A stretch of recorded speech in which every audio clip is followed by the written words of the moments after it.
Shalom from Jerusalem. We are here in the Jerusalem Pre-Breakfast office with our program Answers for Our Allies.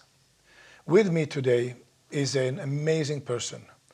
Anat Berko is an expert about terrorism and about the handlers of the terrorists. And I will go into this in a while. But we have been now, how many days? 14, yes. 15? 2 weeks. 2 weeks in the Exactly war. 2 weeks. 2 weeks in the war, and we're still in a shock of what happened. I mean, these kind of atrocities, this kind of violence and horror, we haven't seen since the Holocaust. Of course, Anat, you have been interviewing the terrorists that were caught by the Israeli Defense Forces, and you are really a world-renowned expert, author of 2 books. You have been able to warn the world. I mean, you showed me that your research was written 10 years ago. Your even more. About my presentation on campuses in the West, and also FBI, CIA, NYPD, you name it. I said ISIS, Boko Haram, Hamas, Islamic Jihad are more of the same. Hezbollah, more of the same. Sunni, Shia, but regarding to such a terrible terrorism, so cruel, without seeing us in the West, it's not about the Jews. Let me tell our friends here that the terminology is, we'll start with Shabbat and finish on Sunday. And in this case, they really start on Shabbat. 2 weeks ago, when people are, with the family, not working, at home, and we're speaking about Gaza and the state of Israel with international border.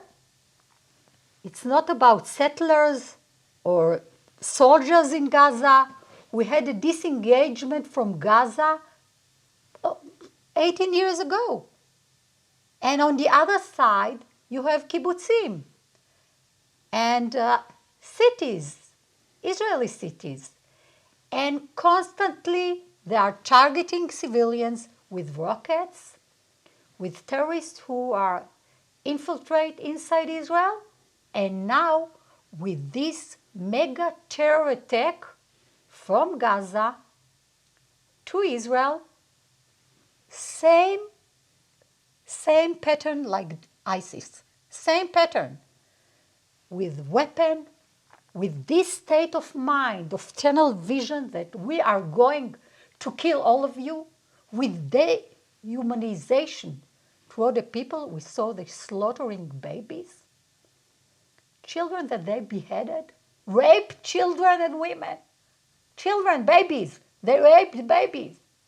Could you imagine what we're speaking about? Who is the enemy? We saw that they beheaded like Daesh. We saw how they beheaded Daniel Pearl, right? Same thing.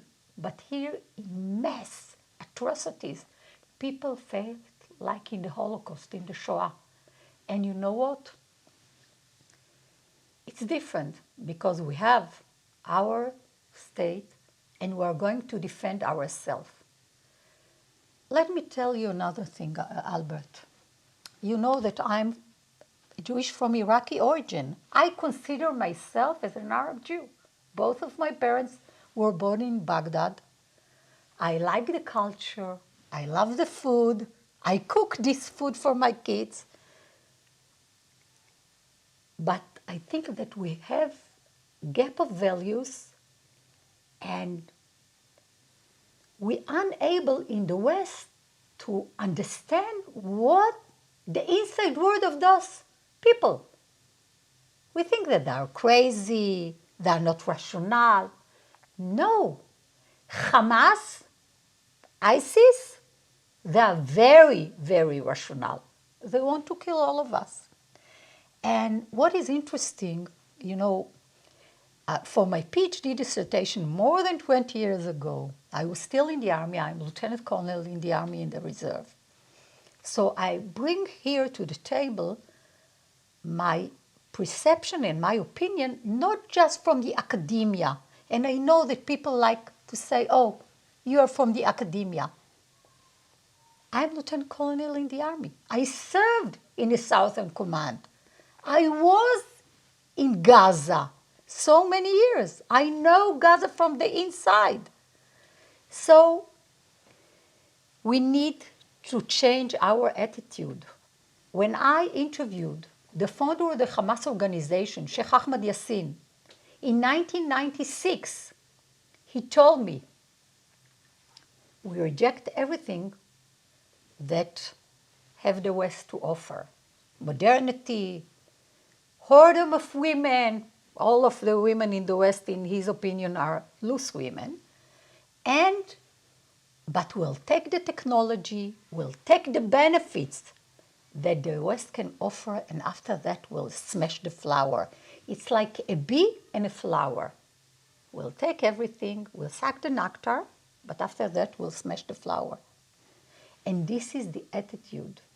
And I think that it comes to the West. The West is next. The West is next. You have a problem in the West because we are democracies. Israel is democracy and we are very proud to be a democracy. But let me tell you something that, Albert, you didn't mention. I was also a Knesset member, a parliament member, legislate many counterterrorism legislation bills that passed. And it was difficult. Everything is difficult in democracy to combat terrorism. They are very flexible, the terrorists. And we have our morality, and we are so moral that sometimes we are, and our children, and our communities, paying the price. And it's a high price. I'm thinking about every time when I hug my grandchildren, I'm thinking about the babies that they kill. And they kidnap 200 people they kidnap to Gaza. And it's not just about Hamas and Islamic Jihad that came like looting and slaughtering people in their beds. Not just them. Even they took Holocaust survivors to Gaza or slaughtered them. Disabled people that they slaughter. People, children on the spectrum. There was a party near the border inside Israel. You know, a party, youth. Young people. Young people Yeah. dancing. Very happy, drinking, dancing, having fun. Why not? They slaughter them. They shoot them. They kill them. They kidnap them. And it's remind me also they did it in Bataclan, no? In Paris, right? Exactly. And they kill it everywhere. In Bali also, right? In discotheque in Bali. Why? Because they hate the West. They hate our lifestyle. From their point of view, actually, they don't just hate, you know, Albert? They're jealous. They're jealous. For them, we'll do everything that we can do now. We'll kill and rape and kidnap without impunity. It's in the name of Allah and jihad, right? But, you know, in the next world, in paradise, and in my book, The Path to Paradise, I wrote about it, they will gain everything. And the description in paradise is the lifestyle in the West. Free life, Khuriyat al-Ain, 72 virgins, eternal virginity, and we can drink alcohol. Everything that is forbidden in this world will be allowed in paradise. So Anat, we are actually not even talking about a parallel reality that they live in. They have a very clear goal. And as you mentioned earlier, you said first the Shabbat people, and really ironically, Shabbat was the day when the Right. attack started. But then the Sunday people.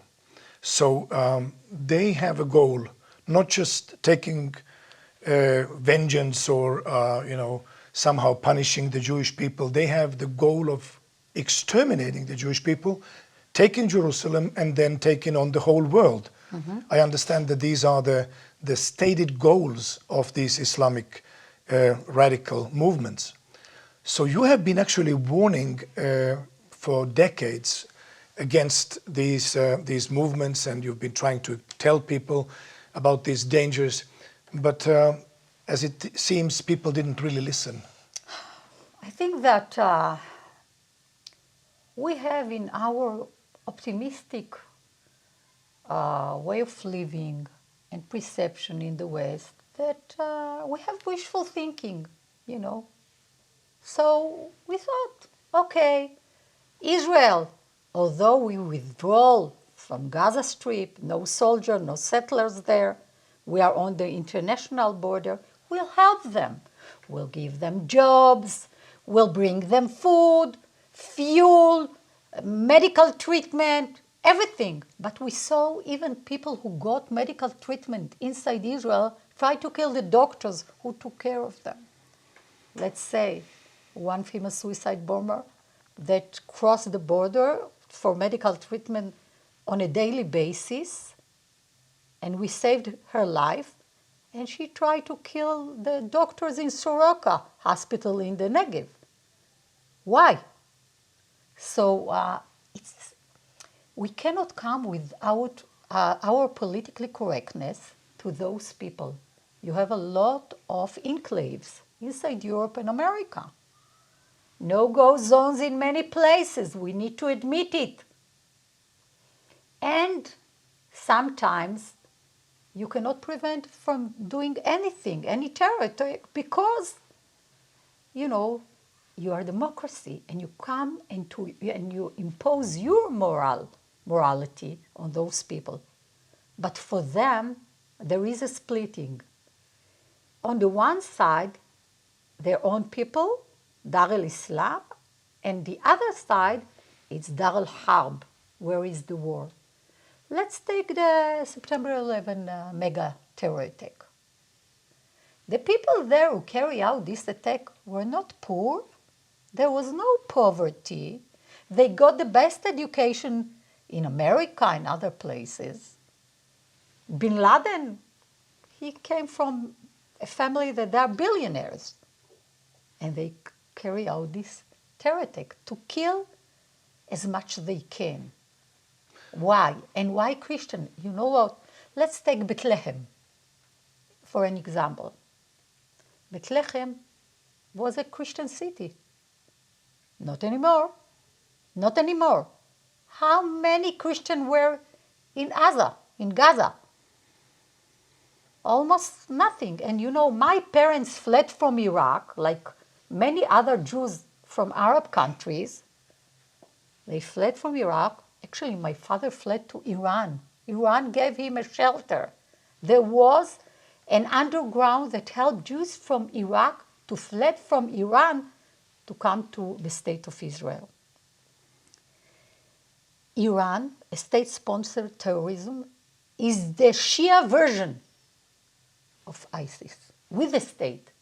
And look what Iran is doing without the nuclear umbrella.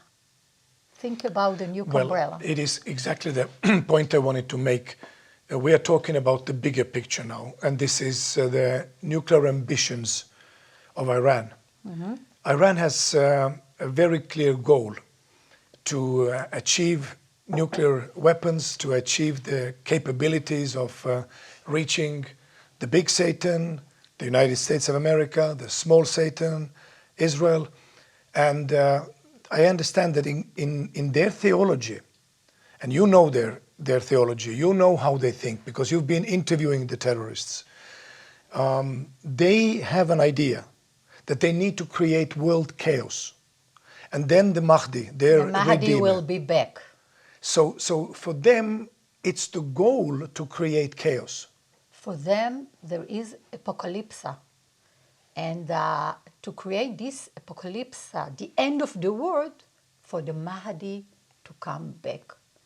You know, regime, such an evil regime, Islamist, Shia and Sunnah, and weapon, like nuclear weapon in their hands, it's a danger to the world, because you need to see what they're doing without it. They have a lot of weapon. All the infiltrator, those murderers, slaughters, rapists that made these atrocities, those atrocities to the Israelis 2 weeks ago, they got a weapon from Iran. The training, the training, the finance. weapon. And actually, we see that even Hamas and Islamic Jihad are Iranian militias, although Hamas and Islamic Jihad are Sunnah and Iran is Shia. But regarded to the Jews or the Christians, they are not Shia or Sunnah. They hate the West. They hate the West. And that's speaking about, they like to say, ethnic cleansing. They did ethnic cleansing to the Jews in the Arab countries. They have Judenrein there. They did ethnic cleansing from Christians in Bethlehem and other places in Arab countries.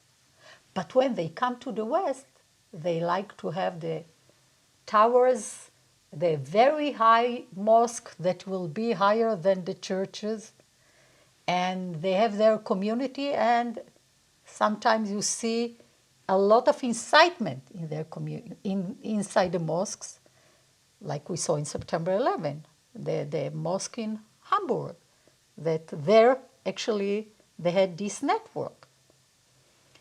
And I want to mention also Qatar, because I know that America has a big unit, a big base Inside Qatar? Inside Qatar. And Qatar, it's an evil country.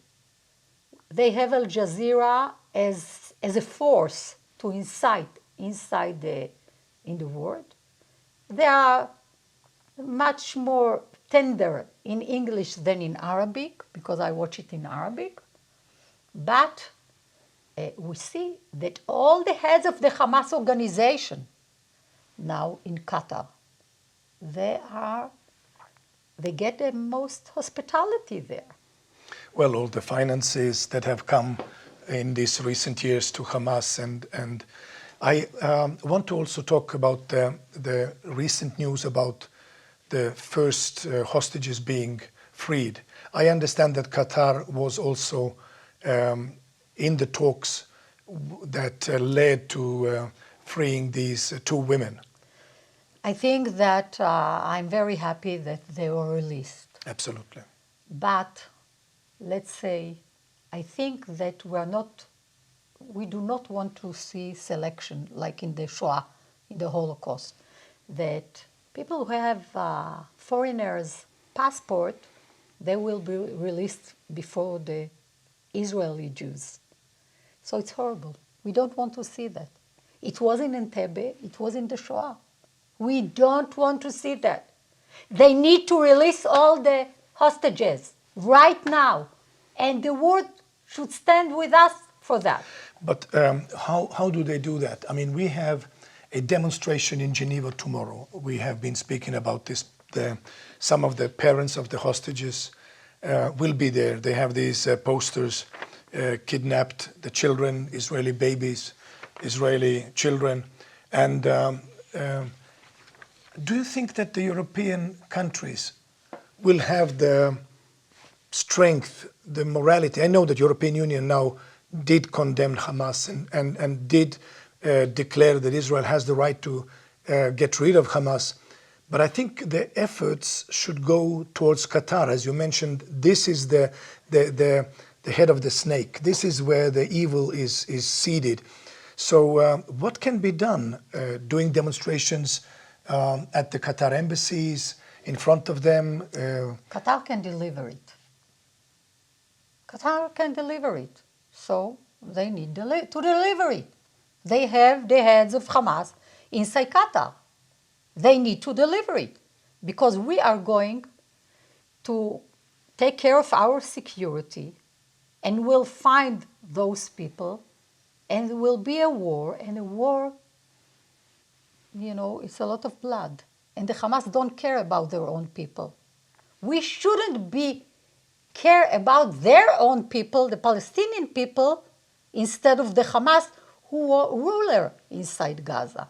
They were the address for everything. And they used their own people as human shields.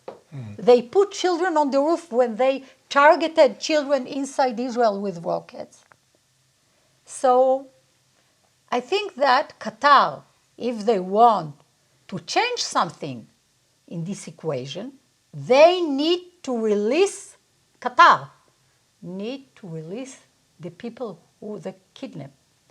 Not just women and children, all of them, also soldiers and also bodies of soldiers that they have.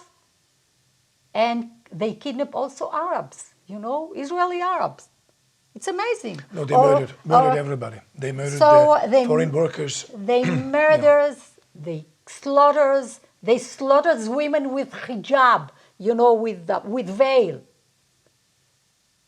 So they don't have, they're inhumane. They're inhumane. And we are in the West still playing with this woke, politically correctness, and those niceties. No, we don't have to twist the truth. We need to speak directly and loudly. Let my people go. Let my people go. That's the right way to put it. But now I'm talking about our viewers. I'm talking about our friends. I mean, there have been so many demonstrations, and I'm thankful for them, in Helsinki and in Oslo and in Rio de Janeiro. The friends of Israel have been, filling the streets with Israeli flags. And I think that we need to somehow give them encouragement, that they would be able to aim their activities in such a way that it would be useful. Because, again, I think Qatar is the only country now that can put pressure on Hamas. Don't you think so? I think so, Albert. I think that you're totally correct. And we should put the effort. Actually, I think that now in Congress, there are congressmen who are threatening Qatar to have a bill to take out the best, the units, the American units from Qatar. The army the American army should not be in Qatar, although they pay them a lot of money. Saudi Arabia and the Emirates, UAE, understood that many years ago. They cut the relationship with Qatar, if you remember. Yes. And after that, they renew it. We have a problem with this state.